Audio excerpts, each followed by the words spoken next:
And so what's the rule that we have in this world? We have a rule, guys. Equal light, equal shadow. Bonus point. You'll get a prize from now. Yeah. Just kidding. Oh, I want a prize. I want for it. Actually, I forgot to bring the prize. I could tell you the winner of the prize. It was Erie. Oh, there you go. Oh, Just in case you were wondering. yeah. You were the winner of the prize. I forgot, but you'll have it next class because today it was one of those days that it was all that it took for me to get my act together. This is my happy dance. That was your happy dance, yeah. But I have to say that there were some close seconds. Lucas and Jill were very close seconds on this. On this project? I mean, the research? On the Yeah, research. yeah, Oh. yeah.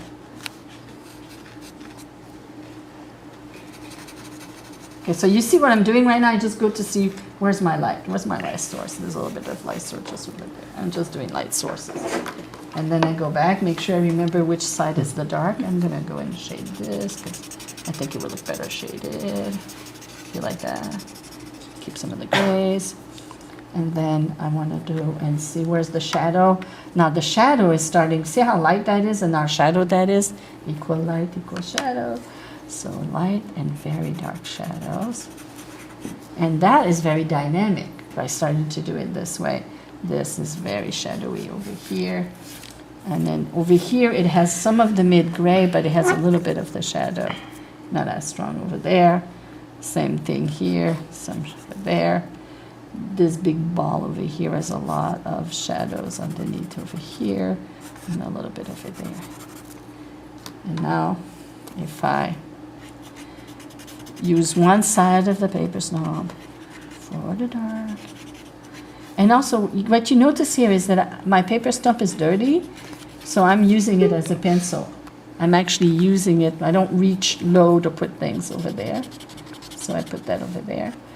I'm not touching too much these two because I like the contrast between the two of them, but I might just go back and just soften up a little bit in between over here. And you see how it starts to pop out and give it a sense of 3-dimension? And then you get to the underneath. What you see here is the light is casting a shadow and it has a definite shape over there. So I think I'm going to do that. I think that's going to be cool to do. So where's my dark? And so, and by actually following the shape of the cast shadow, it's going to enhance the fact that this is 3-dimensional looking. And that I am going to do, not with the mid-gray, but really as a cast shadow. And now,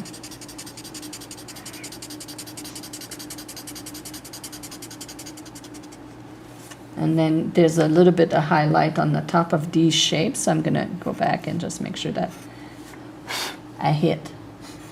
Now this is where a Swiffer is good. Oh, there's a Swiffer in my bag. A Swiffer? Yes, in the Yeah, pocket. the Swiffers are great. Yeah. So Swiffers are the best tool, especially when you are working in charcoal or things like that. So you take your Swiffer and you Swiffer.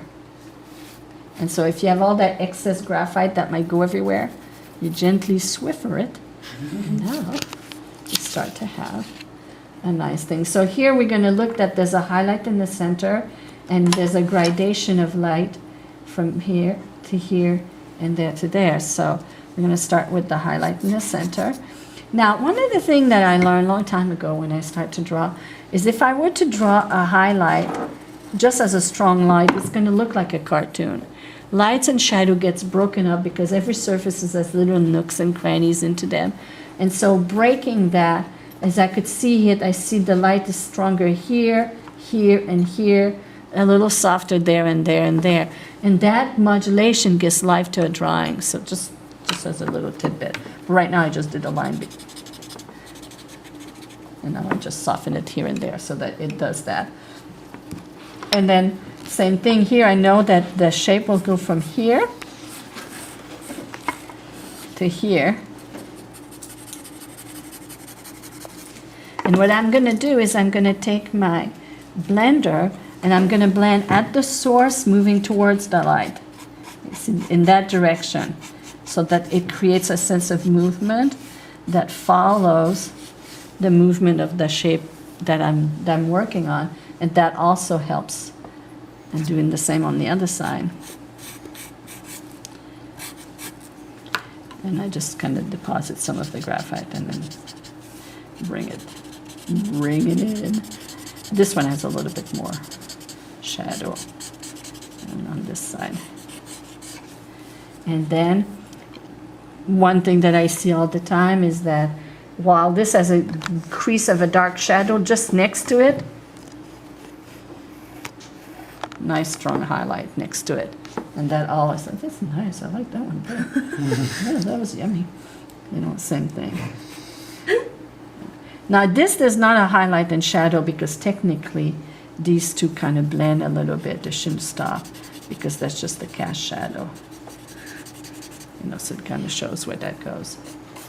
What's your opinion between blending with the stump or with your fingers? My opinion is before you eat food, apples, or smoke a cigarette, which you shouldn't do, or anything, you should wash your hands with soap. All right. Like, do you feel like one type of smudging does it better than the other? You know what I mean? Well, I like using the paper stump because I like the control that I have, you know, and so I think that may just be that because I could really control where I go with it, and I also use it a bit like a drawing implement, you know. So I start doing that, and then you could, you know, here we had the shadow, so let's continue our shadow here. And I'm going to skip some of the details in there because we won't do the read thing. I'm simplifying the shape.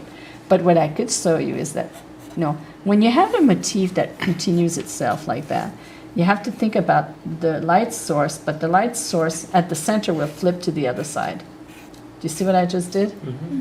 So that does that, because then the light source, you know, may come from there, from there, from there, there, and then starts to move. And then you could blend it, but see, I can't get in there with my fingers. They would be too big, so that's why I think the blender is a good tool for that. If I really wanted to just do some of that. So, you know, you could always go back with your eraser and clean a shape or adjust a shape or something like that. But let's do this ball over here. Now, I won't do it. I'm going to be drawing it, but you guys are going to tell me what to do. If I were to draw this ball, what should I go? What's the first thing I should draw? Highlight Where? right here. There's more shadow there. I say do the left side for the shadow. The highlight is right in the ball over here, but you see it differently because you may be a different angle. Oh yeah. Yeah, From so, the side, but, it looks like it's more at the top Yeah. of the ball than. but for her, and what she says, so she says it's over here. And what's the shape of the highlight? Yeah, it's like that kind of, Like semicircle. like that kind of, Yeah. that looks good? We're happy with that? Okay, so what's my next step? Adding shadow. Where? There's a little shadow here, and then it arcs. A stronger shadow Stronger shadow. at the top over there. And the shadow kind of arcs, Yes. yeah? So, I'll do a shadow over there. And you said there's a shadow over There's here. a lesser one right there that kind of blends out. Yeah. So again, we could use the gray of the paper to be the blendy part, you know, that's a technical word. Don't Oh. worry about it, that's why this is here. I've never thought of doing that before. That's the purpose of it. I never knew that. Oh, that's what it Well, I've could, never had charcoal for it. Because a lot of people use it for texture and stuff too. oh, yeah. I have like 4 at home, and it's sandpaper. I have like 4 of them at home, and I never really knew what to do with them. See, Mr. Swiffer? All clean. Well, we have a little bit. I'm not gonna spend too much energy on doing that, but what we want to do here is we could start blending our shadows at the base over here, some of that over there, and now we have a ball. Yeah. And that was done by light and shadow. So, do you really need to know how to draw? What do you need to know? How to see. how to see light and shadow. You know, I mean, you could, yes, there's like, this is really funky, because the shape is really funky, and I did that on purpose, you know, because I think it's fun to have funky shapes. But, you know, this shape over here that does that, and then this will be like shadow over there and there, and then more shadows like that.